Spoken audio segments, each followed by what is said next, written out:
యెహోవా ఆకాశ వైశాల్యమును సృజించినవాడు. ఘనత ప్రభావములు ఆయన సన్నిధిని ఉన్నవి. బలమును సంతోషమును ఆయన యొద్ద ఉన్నవి. జనముల కుటుంబములారా యెహోవాకు చెల్లించుడి. మహిమా బలమును యెహోవాకు చెల్లించుడి. యెహోవా నామమునకు తగిన మహిమను ఆయనకు చెల్లించుడి. నైవేద్యములు చేతపుచ్చుకొని ఆయన సన్నిధిని చేరుడి. పరిశుద్ధాలంకారములు అగు ఆభరణములను ధరించుకొని ఆయన ఎదుట సాగిలా పడుడి.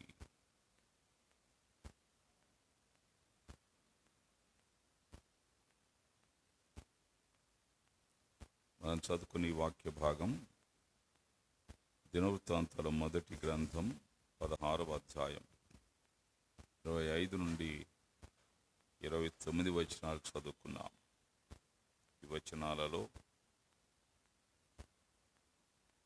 ఈ 5 వచనాలలో ప్రధానంగా మనం చదువుకున్న 5 వచనాలలో ఇవి యెహోవా ప్రధాన వచనాలుగా యెహోవా అనే మాట ఇక్కడ ప్రస్తావించబడింది. ఈ సందర్భం ఇశ్రాయేలు మధ్యకు దావీదు నాయకత్వంలో మందసము తిరిగి వచ్చినప్పుడు వారందరూ సంతోషించి దేవుణ్ణి స్తుతించిన సందర్భం. వీరు మందసాన్ని కోల్పోయారు.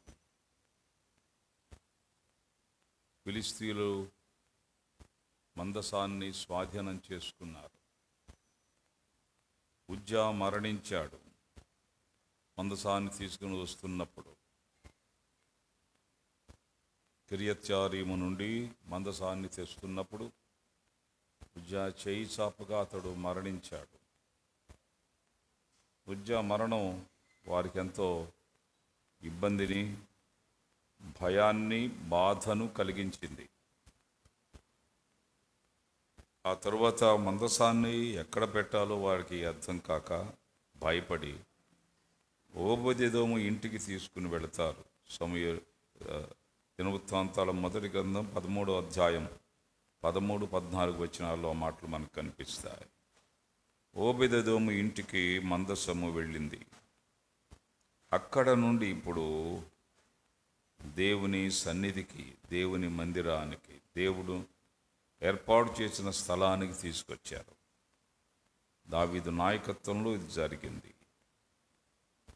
అందుచేత వారందరూ దేవుణ్ణి స్తుతిస్తున్నారు. మందసము లేనప్పుడు వారిలో స్తుతి లేదు. మందసము లేనప్పుడు వారికి మందహాసం లేదు. వారికి సంతోషం లేదు. మందసము తేబడింది. మందసము ఆయన బలిపీఠానికి, ఆయన బలి అర్పణకు, మనం పొందిన విమోచనకు చిహ్నంగా కనిపిస్తుంది.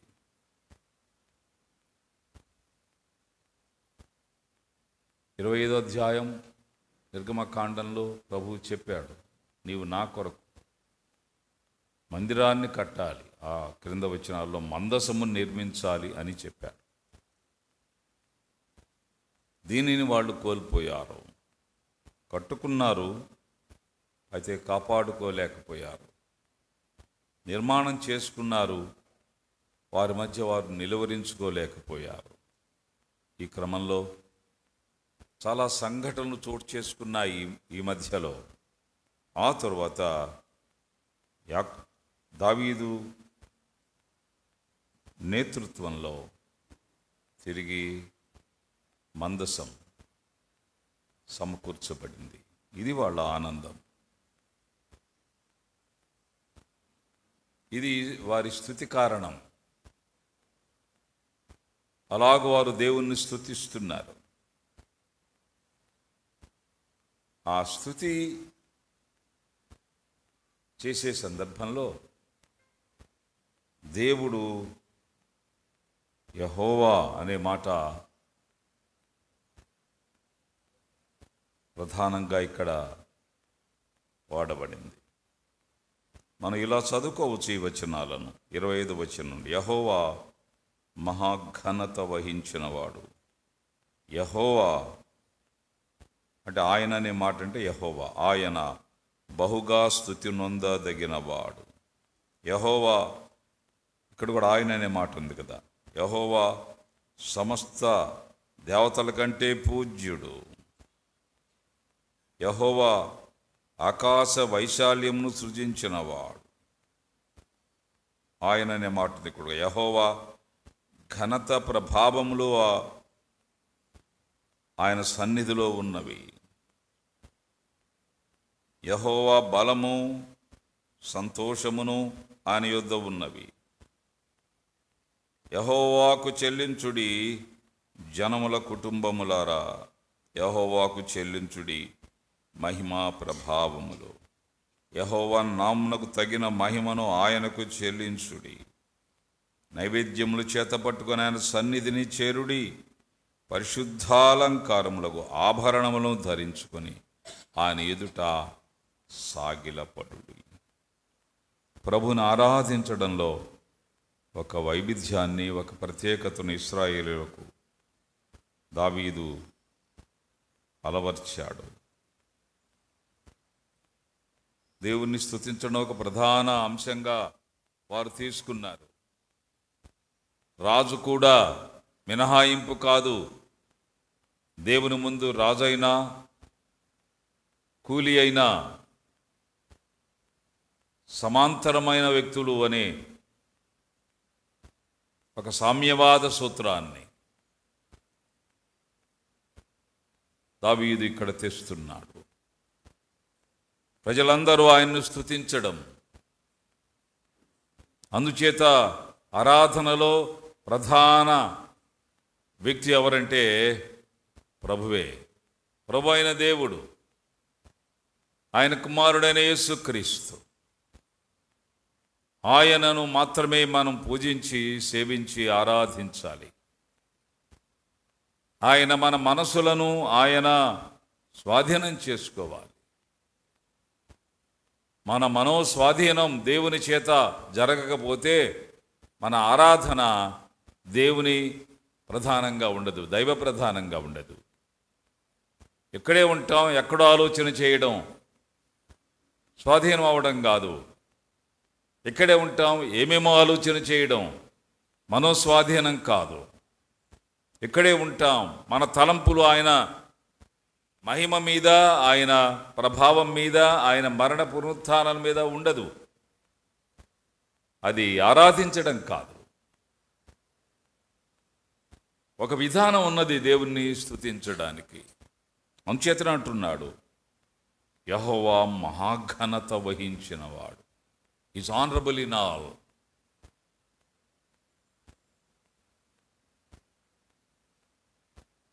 మహాఘనత.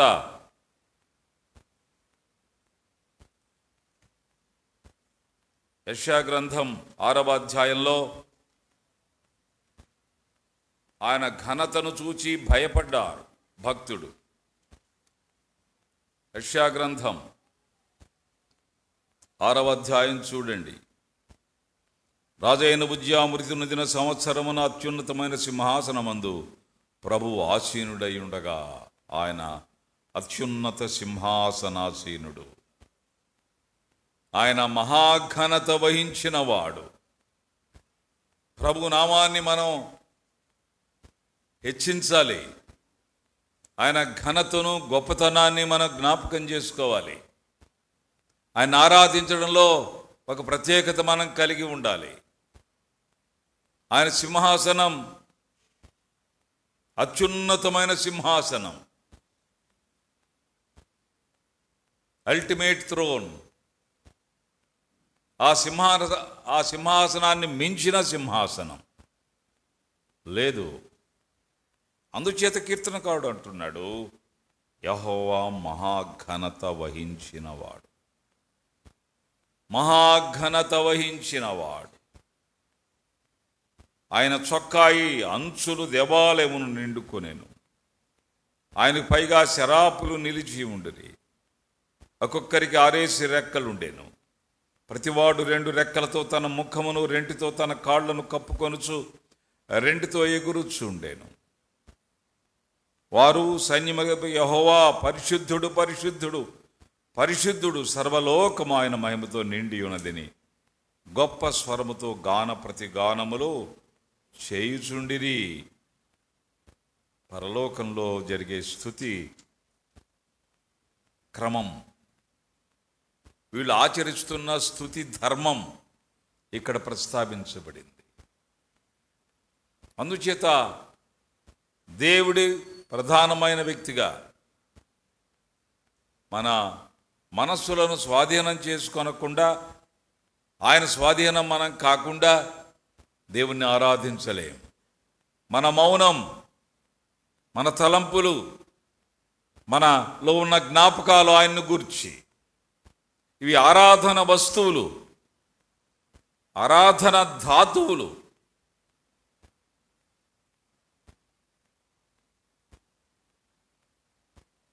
ధాతు ప్రధాన ఆరాధన అంటే ఒక మాట, ఒక అంశం, ఒక సంగతి, ఒక క్రియ, ఒక సన్నివేశం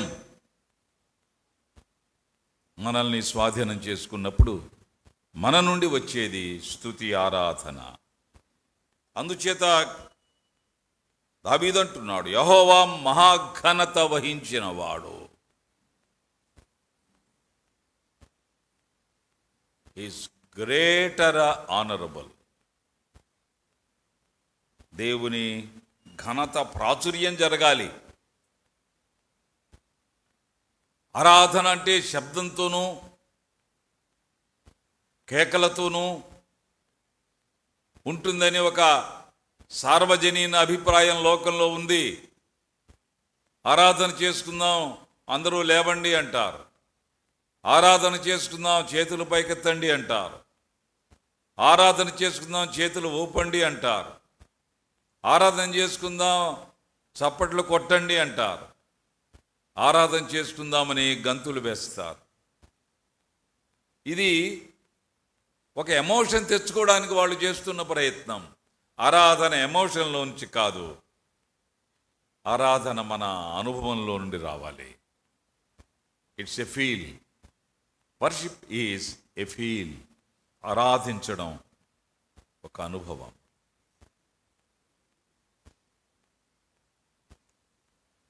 ఊహ వేరు, ఫీల్ వేరు.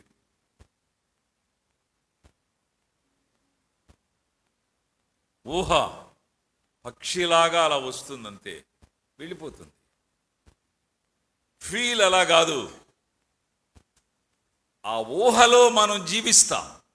వి లివ్ ఇన్ అవర్ థాట్స్. ఆ ఊహలో మనం జీవిస్తాం. ఆ ఊహ పరిధిని దాటి వెళ్ళిపోలేం. కొన్నిసార్లు కళ్ళు చెమ్మగిల్లుతాయి, కొన్నిసార్లు హృదయం ద్రవిస్తుంది, కొన్నిసార్లు గుండె బరివెక్కుతుంది. ఆయన మరణాన్ని, పునరుత్థానాన్ని, శ్రమలను, నిందలను, ఆయన పొందిన మరణ వేదనలు మనం జ్ఞాపకం చేసుకున్నప్పుడు స్తుతి సాధన జరుగుతుంది. ప్రియులరా, స్తుతి సాధన జరుగుతుంది. కీర్తనకారుడు ఒక వైవిధ్యంతో కూడిన ఆరాధన చేస్తున్నాడు. ఒక ప్రత్యేకమైన ఆరాధన కోణాన్ని ఆవిష్కరిస్తున్నాడు. యెహోవా మహాఘనత వహించినవాడు. యెహోవా బహుగా స్తుతి నొందదగిన వాడు. యెహోవా సమస్త దేవతల కంటే పూజ్యుడు. మన పూజలు, మన పూజా ద్రవ్యాలు దేవునికి సమర్పించడం,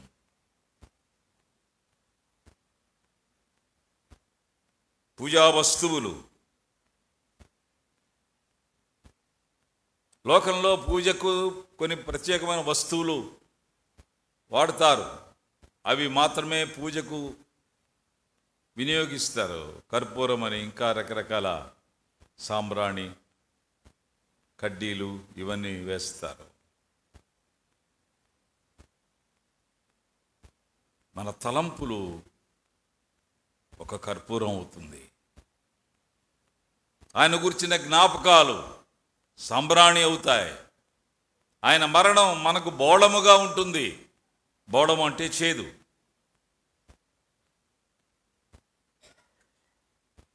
ఆయన తలంపులలో మనం చిక్కిపోయి ఉక్కిరి బిక్కిరి లేని వారుగా మారడం, స్తుతించడం.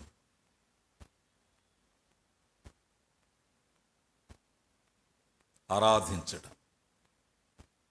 నిజమైన స్తుతి స్తోత్రాలు ప్రభువుకి చెందినట్లుగా, ఇంపైన సువాసన ఆయన ఆగ్రాణించున్నట్లుగా ఆదికాండంలో చూడండి, ఆ మాట మనం చూస్తాం. ఆదికాండం 7వ అధ్యాయం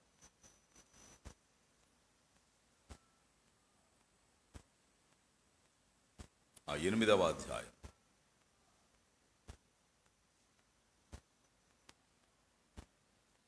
21వ వచనం. అప్పుడు యెహోవా ఇంపైన సువాసన ఆఘ్రాణించి అనుంది. ఇంపైన సువాసన ఆఘ్రాణించి.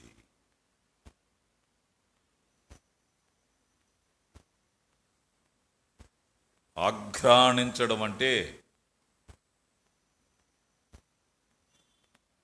మన నాసికా రంధ్రాల నుండి స్వీకరించడం, పీల్చడం అంటారు.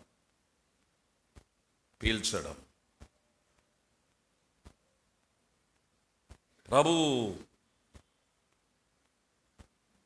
నోహు బలి ఇచ్చిన తరువాత, బలి అర్పణ చేసిన తరువాత ఇంపైన సువాసన ఆఘ్రాణించాడు.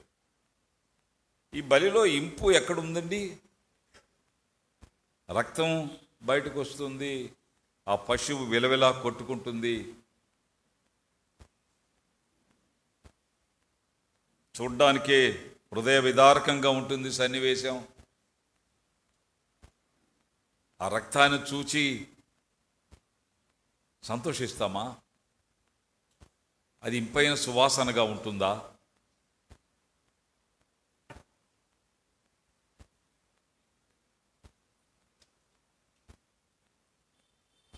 అర్పించబడిన ఆ బలి ఒక త్యాగం. ఇట్స్ ఏ సాక్రిఫైస్ అంటారు. మంచిది, ఇంగ్లీష్లో సాక్రిఫైస్ అంటారు. అదొక బలి. ఆ బలి క్రియ ఒక సువాసన. The deed of sacrifice. నా కొరకు ఆ పశువు బలి అర్పించబడింది. మన కొరకు ఎవరైనా ఒక త్యాగాన్ని చేసినప్పుడు, ఆ త్యాగంలో వాళ్ళు నష్టపోయినప్పుడు, మనం ఆ నష్టము ఆ త్యాగం చేసిన వ్యక్తిలో మనం చూస్తాం. వీడు ఎంత త్యాగం చేశాడు నా కోసం. మనల్ని కాపాడడానికి వాడు కాలో చెయ్యో వెరగొట్టుకుంటాడు. ఆ విరిగిపోయిన కాలు కాదు మన జ్ఞాపకం, విరిగిపోయిన చెయ్యి కాదు, చెయ్యి విరుగునట్లుగా, కాలు విరుగునట్లుగా ఆ పిల్లవాడు చేసిన త్యాగం ఈ పశువులు త్యాగం చేశాయి. యేసుక్రీస్తు మన కొరకు త్యాగం చేశాడు. త్యాగధనుడు ఆయన. త్యాగధనుడు, త్యాగి.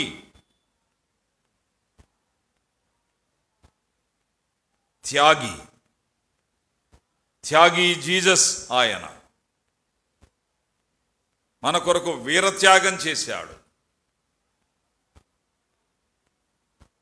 విజయాన్ని సాధించాడు. విజయము త్యాగములో నుండి తెచ్చాడు. ఆయన బలి యాగములో నుండి తెచ్చాడు. ద్వంద్వ యుద్ధం కాదు, ముష్టి యుద్ధం కాదు, ముష్టిఘాతం కాదు, దెబ్బలాట కాదు, కొట్లాట కాదు. ఆయన మౌనం.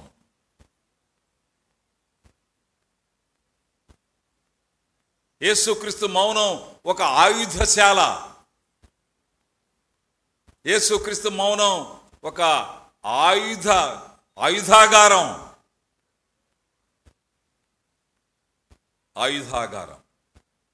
యేసుక్రీస్తు మౌనం ఆయన అంబుల పొది. ఆయన అంబుల పొదిలో నుండి బాణాలను తీసి విసిరాడు, అపవాది గుండెలకు తగిలింది. ఇక్కడ శబ్దాలు కనపడవు, నిశ్శబ్దమే ఒక గొప్ప శబ్దం. నిశ్శబ్దమే ఒక గొప్ప ప్రేలుడు. నిశ్శబ్దమే ఒక గొప్ప విస్ఫోటనం. బ్లాస్ట్ అంటాం మనం, బ్లాస్టింగ్. ప్రభువుని ఆరాధించడంలో వైవిధ్యం. ఆయన జ్ఞాపకాలు అంత ఘనంగా ఉండాలి మనలో. అది మనం చేస్తున్నామా లేదో ఒకసారి చెక్ చేసుకోవాలండి. ప్రభువా, ఇంత ఘనకార్యాన్ని నా కొరకు చేసినందుకై మీకు స్తోత్రాలు ప్రభువా అని బలను మనం సమీపించాలి. ఆయన్ను మనం ఆరాధన చేయాలి. ప్రియమైన సహోదరి సహోదరులారా, ఆరాధన విధానం, ఆరాధన క్రమం, ఆరాధన పద్ధతి,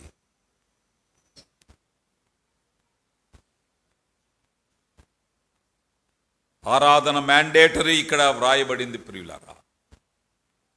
అందుచేత ప్రభు బల్లను మనం సమీపించి ఆయన ఆరాధించబోతుండగా మన తలంపులు అనే సుగంధ ద్రవ్యాలు, మన తలంపులనే సుగంధ ద్రవ్యాలు ఆయనకు సమర్పిందాం, ఆరాధన చేసుకుందాం. కీర్తనకారుడు అంటున్నాడు,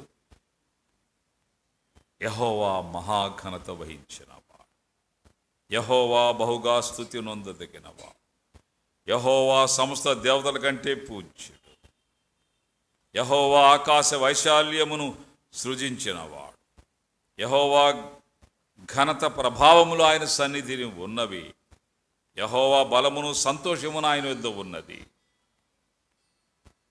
జనముల కుటుంబములారా యెహోవాకు చెల్లించుడి, మహిమా బలము యెహోవాకు చెల్లించుడి, యెహోవా నామమునకు తగిన మహిమను ఆయనకు చెల్లించుడి. నైవేద్యముల చేత పుచ్చుకుని ఆయన సన్నిధిని చేరుడి, పరిశుద్ధాలంకారములకు ఆభరణములను ధరించుకొని ఆయన ఎదుట సాగిలపడుడి. పరిశుద్ధాలంకారములకు ఆభరణములు అని వ్రాయబడింది ఇక్కడ. The ornaments of holiness. వారమంతా పరిశుద్ధంగా జీవించామా, అది మనం ధరించిన ఆభరణం. It is a decoration which was made against our behavior throughout the last week. అవి ధరించాలి. పరిశుద్ధాలంకారములకు ఆభరణములు.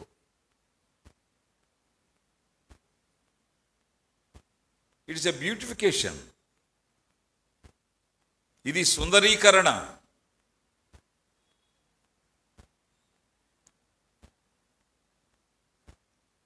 ఇది ప్రభువుని ఆరాధించడంలో ఒక క్రమం ప్రియులరా.